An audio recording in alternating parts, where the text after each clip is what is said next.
Hey everyone, it is Tali and I am back with another video. Today I'm going to briefly be talking about the Mikayla situation and Mascara Gate and all of the influencers surrounding Mascara Gate. Now, I have chosen the worst week to get laryngitis. It was literally a few days before Mascara Gate happened. I could not speak for the life of me and had to go to the hospital. It was a terrible thing, but I had somebody comment on one of my videos like, you need to talk about this, and I literally couldn't speak. I couldn't. I was like, I'm gonna try and post tonight, and nothing was coming out.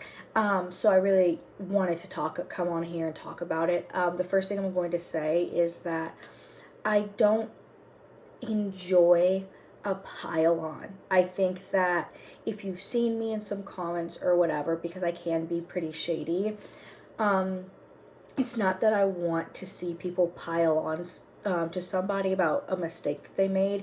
It's when I see influencers make a mistake and then they get away with it, and then it's like they don't feel like they owe anybody anything. And I think when it's your fans and your supporters, people that got you there, you do owe your audience something.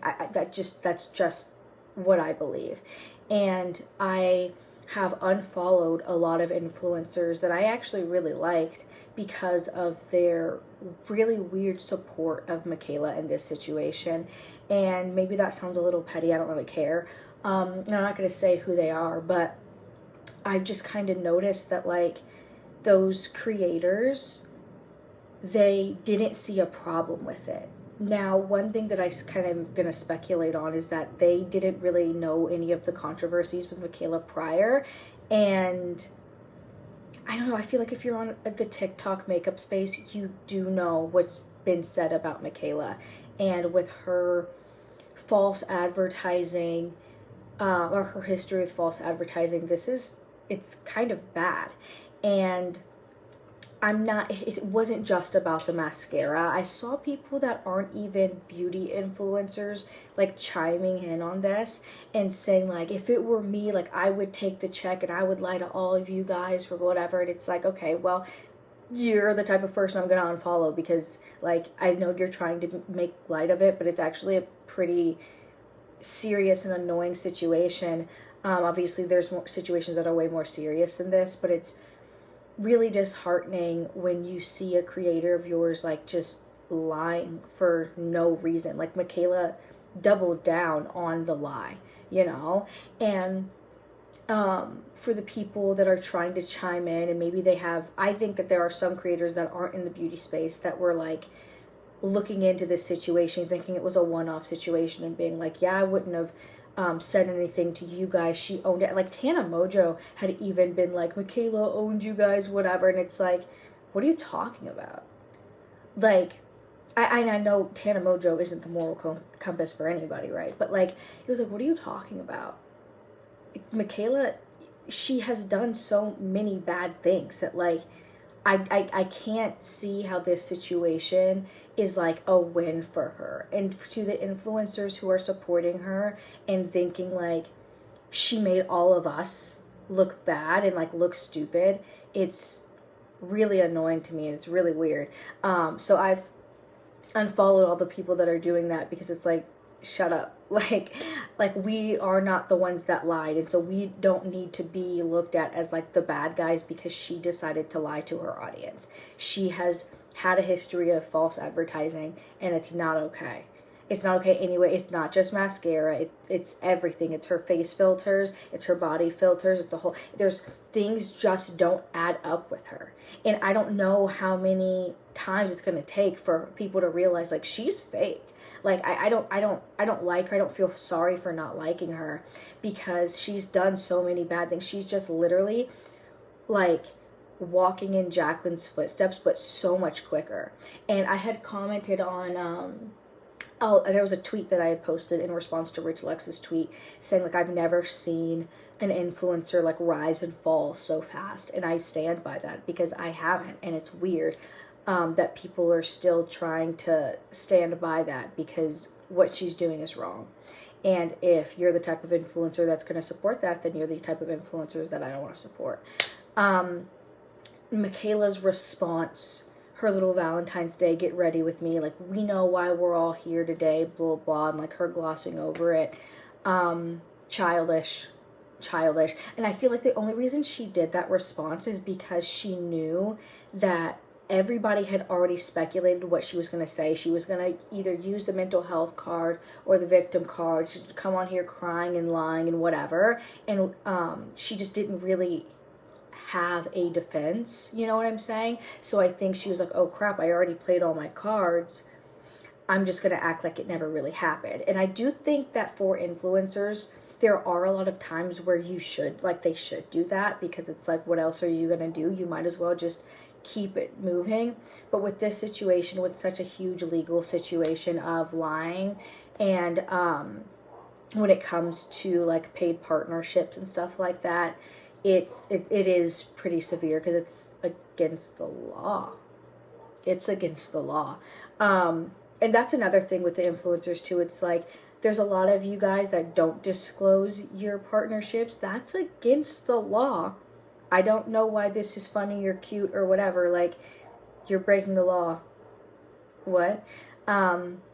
So yeah, I think her response was pretty childish, but I think if she hadn't doubled down on it, I think she could have just gone away with just not addressing it. But the fact that she doubled down in the comments and was like, no, L'Oreal would never let me put false lashes on a sponsored post.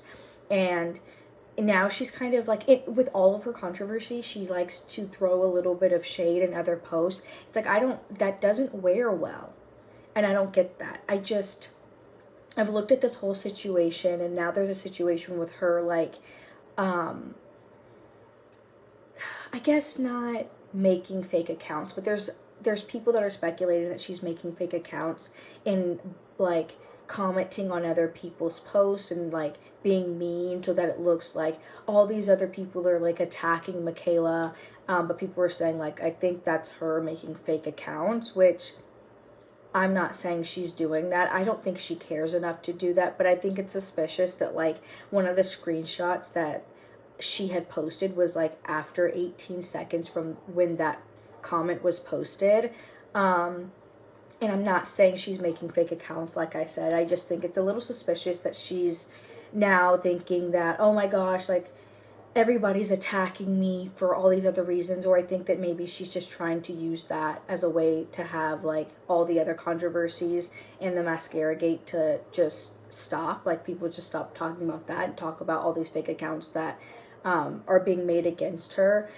And I don't think that would be a bad move, honestly. But in her case, she's just done too many things too many times that like it's not gonna work. And I think people are smart enough to know, like, that's not gonna work. I've seen other situations, I believe, where people have made like fake accounts in order to get like the heat off of them, and I've seen it work before. But in this situation, it's just not gonna work. And so many things just don't add up. I want to talk about the Jeffree Star situation with her. I actually don't see that their beef is that big of a deal. Jeffree Star had apparently reached out to her team prior to make a video, and then they said no. And then when Mascara Gate came out, he had said like some really shady stuff, you know, like, oh, you know, I'm back and I'm gonna be honest, whatever. And then he made another post saying, oh, I know she's in Wyoming, which is 6 hours away from Jeffree Star Ranch, or Star Ranch. And I've tried to reach out to her team and she's read it, or like, you know, I've tried to reach out to her and she's read it, and no response. Like, she didn't want to come and do a video with him on that same mascara from Mascara Gate. And then people are saying like they're both kind of being shady because he posted a picture of him and an NFL star, and it kind of looks like the back of Cody's head. A lot of people are saying this. I've never seen the back of Cody's head. Like, I don't watch like a lot of her content, but like, I don't, if it was, I wouldn't be surprised. If it is, like, if it is just something that they're trying to do to stir up controversy, I wouldn't be surprised. If it's not him, I wouldn't be surprised. I don't care. You know, I don't care about any of that kind of stuff. And I also don't think that like their beef is that serious either. I think her team, if they're saying no, is probably just like, yeah, this isn't a smart move for Mikayla. And it would definitely not be a smart move if she wants to keep her image clean. And right now her image is not clean. So, they probably, like I would speculate, they've probably had a conversation like, hey, it's nothing against you, it's just not a good look for my brand at the moment, but maybe in the future or something like that. But I don't think their beef is like real or serious, you know what I'm saying? But yeah, I think that's everything about the Mikayla situation. A lot of people have unfollowed her. I've heard that she's getting a lot of her followers back. I'd be surprised if she got a lot of her followers that had unfollowed her back. I think now just more people are looking at her and they're following her now since the controversy, especially like I said from other influencers like that are saying, oh, this isn't a big deal. I think that's where all of the new gained followers are coming from, not from the people that are like, oh, I made a mistake and they're refollowing her. I don't think anybody's refollowing her. But yeah, that's my take on the whole situation. I tried to talk as quickly as possible, so I'm sorry if this is like a ramble and all over the place, but I just want to talk about the whole situation. And so let me know what you think down below. Tell me if I missed anything, and also message me on any of my socials because I'm very active on those. And I will see you in my next one. Bye everyone.